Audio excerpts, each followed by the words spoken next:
Now today, you're gonna look at the scale and you're gonna decide, what are you proving to me that you're able to do? I first learned about the proficiency scales and the standards reference grading because I was actually a part of the team that put them together for the grade level. And I kind of started using them last year, but this is really my first foray in the classroom with them. It's a huge shift in your mindset, but our coach here at Irving is very helpful. She did a lot of PDs. I think just sitting down and looking at what you need to teach instead of, oh, I have to teach everything. In Wichita, Specials has used the national standards for PE, art, and music for years. And so we've been doing, in essence, standard reference grading for a long time. It's just now we're switching the terms to scales and switching to the new grading system. And the really cool thing now is we have a broader scale and we can show more accurately where a student might be with their skills. It has allowed us to get deeper in instruction and to focus on the necessary skills that should be taught in that particular day. So we know now that, okay, if I'm planning at a deep level, chances are now I can instruct at a deeper level, but also provide that support when it's needed for students. We're seeing it starting more in our upper grades, but it's starting to trickle down with our students starting to realize that it's okay that they don't know it yet, and that it truly is a level of learning that we want them to master by the end of the school year. So it's been really beneficial in that way. What is our grade level standard?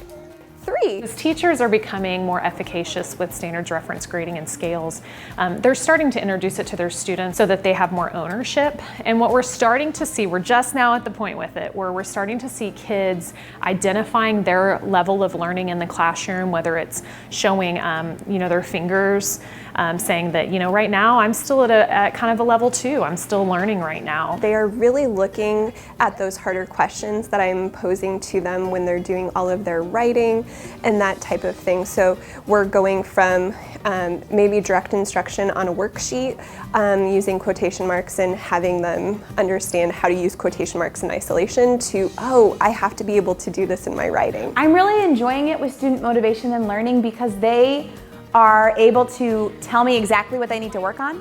But they also have been enjoying it a lot because they can, like today was really fun where they were able to show me, oh, I'm doing this, I'm doing this, I'm doing that. And then I could give them that immediate feedback and praise. So then they felt that connection to the scale and to what they were learning. It was so cool. Second grade, we're now looking at that target. We're trying to get it a 3.0.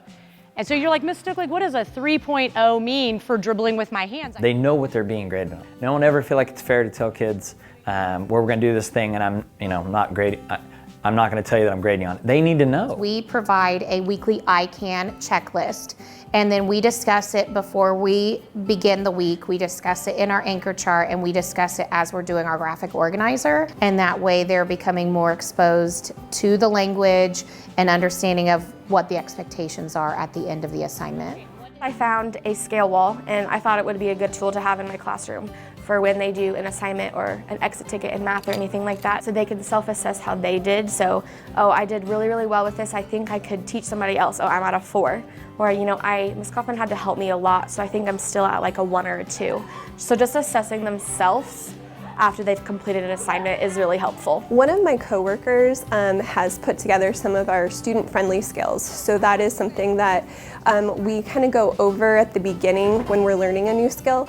And I put it up on the smart board and we talk about what does a 2 look like, what does a 3, and what does a 4 look like. And then they know what the target is. Before we even start content, they'll highlight what they think they already know how to do. And then today I used it as a closing activity where they got to star the aspects of the scale that they feel like they made progress on. And again, what is our goal? A3, thank you. Let's read through our 3.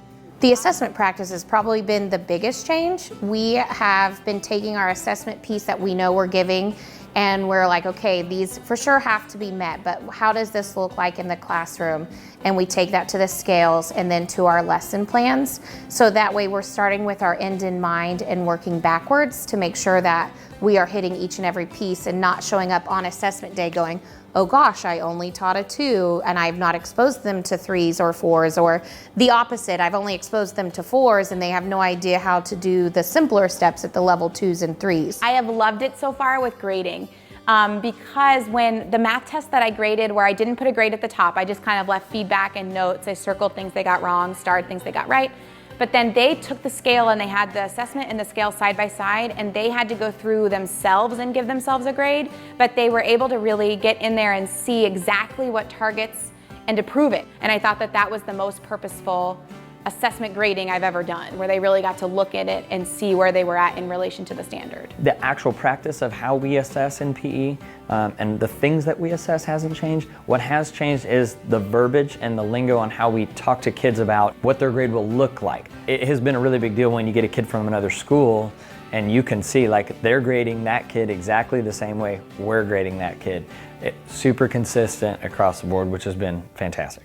So this would be a level 2 because we're doing it in isolation, but when we are able to do it in our story and you're automatically able to write in your narrative using quotations, that's the standard, that's a 3. The kids are very intuitive of what they think they know, and so when we're checking in with them and asking, how do you feel, where are you on the scale, you know, they can give me a 2 or a 3 or even a 1 if they're struggling, and that is something that has been really great because they know what they need to learn and they know where they are. While we've always had super high standards for our kids, this has really given us the power and the tools to move our students further faster.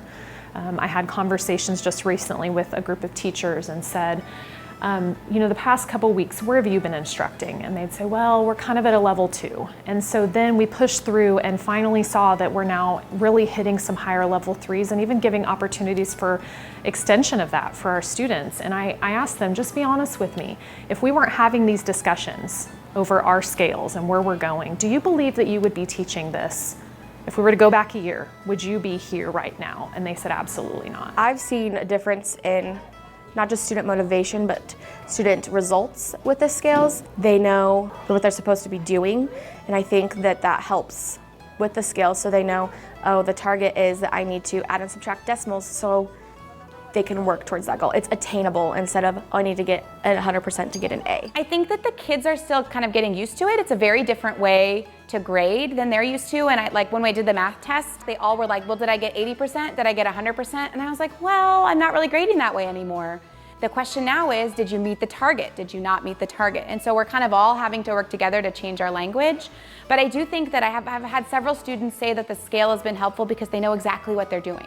It's making it so much easier for me to highlight the critical content for my students, and that's making it easier for them to jump right into an activity. Okay, will you guys find where it says rounding decimals scale, and will you, if your partner isn't there, will you point it out to them real quick? The hardest thing about this process has been that we've had a lot of teachers who we know are extraordinary, and this whole process has made them feel very ordinary. And we are always very comfortable in pushing our students with that growth mindset. And this has thrown all of us in that same pool with them. And it's uncomfortable and it's hard, but they're coming out on the other side and they're going to be stronger for it, and their students are going to be better for it. And so, although difficult, and some days we want to throw our hands up and quit, we know that the process is worth it. My kids went for it, and they skipped problems. They tried. This girl drew and said, "This is hard, but just try," you know, like.